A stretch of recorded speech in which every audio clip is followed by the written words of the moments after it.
मराठी नवीन वर्षाच्या आणि गुढीपाडव्याच्या तुम्हा सर्वांना हार्दिक शुभेच्छा. हे नवीन वर्ष तुम्हाला सुखात, समाधानात आणि आनंदात जाओ. नमस्कार, मी धनश्री कदम आपल्या या चॅनलवर तुमच्या सर्वांचे स्वागत करत आहे. आजच्या नवीन व्हिडिओमध्ये आज मी गुढीपाडव्याच्या दिवशी कशाप्रकारे पूजन केले त्याचा व्हिडिओ घेऊन आलेली आहे. आज सकाळी लवकर उठले, त्यानंतर स्वच्छ अंघोळ करून नवीन साडी नेसली आणि थोडा मेकअप करून तयार झाले. त्यानंतर गुढीची तयारी करून शुभ मुहूर्तावर गुढीची उभारणी करून घेतली आणि गुढीचे पूजन करून घेतले.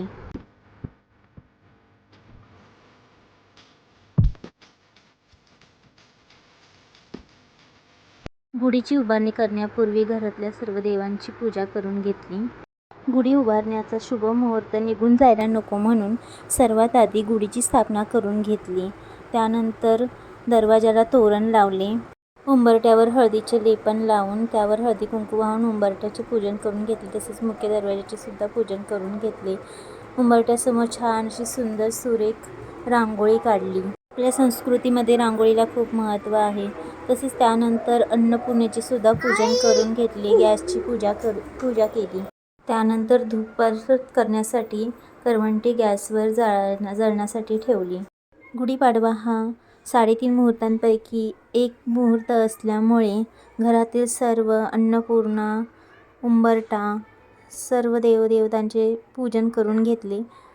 त्यानंतर ती करवंटी आता जळत आलेली आहे आणि ह्याच्यामध्ये जळून त्याचे निखारे बनणार आहेत. हे पूर्ण जळल्यानंतर त्याचे निखारे बनल्यानंतर ते धूप करण्यासाठी तयार होईल. उंबरठा पूजन केल्यामुळे बाहेरील ज्या वाईट शक्ती असतात त्या घरात प्रवेश करत नाहीत आणि त्यामुळे मग घरातले वातावरण एकदम शांत राहते. घरामध्ये क्लेश होत. लक्ष्मी आपल्या घरात मुख्य दरवाजामधूनच प्रवेश करत असते. त्यामुळे मुख्य दरवाजाचे पूजन केले जाते. अशा प्रकारे पूजन केल्यामुळे आपल्याला बघायलाही प्रसन्न वाटते.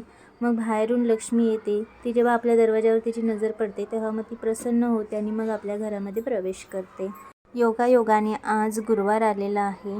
स्वामींची सुद्धा पूजा केली. रोज स्वामींची पूजा होतच असते. गुरुवारी आरती होते. देवाची आरती झाल्यानंतर देवाला धूप दाखवला आणि पूर्ण घरामध्ये धूप फिरवला. घरात धूप दरवळला की घरातील वातावरण एकदम प्रसन्न होते आणि घर एकदम पवित्र होऊन जाते.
गुढीला नारळ अर्पण केला आणि त्यानंतर मग गूळ, खोबरे आणि कडुनिंबाचा प्रसाद नैवेद्य म्हणून गुढीला दाखवला आणि मग नंतर गूळ, खोबरे आणि कडुनिंबाचा प्रसाद सर्वांना दिला. त्यानंतर गुढी उतरवण्याच्या अगोदर काहीतरी गोड पदार्थ प्रसाद म्हणून दाखवावा म्हणून त्यासाठी प्रसादाचा शिरा केला. होळीला पुरणपोळी केली होती आणि जास्त असं गोड कोणी घरात खात नाही आणि सारखी पुरणपोळी करायला एवढा वेळही नव्हता, त्यामुळे शिऱ्याचा प्रसाद बनवायला घेतला.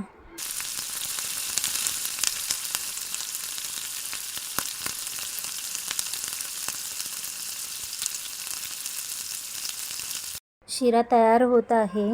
तुम्हाला माझा व्हिडिओ आवडला असेल तर व्हिडिओला नक्की लाईक करा आणि असेच नवनवीन व्हिडिओ पाहण्यासाठी धनश्री कदम या चॅनलला सबस्क्राईब करा. प्रसादाचा शिरा तयार झाल्यानंतर गुढीला ओवाळणार आणि गोडाचा प्रसाद नैवेद्य म्हणून दाखवणार आणि गुढी उतरवणार आहे. त्यानंतर आपण भेटूया पुढच्या व्हिडिओमध्ये.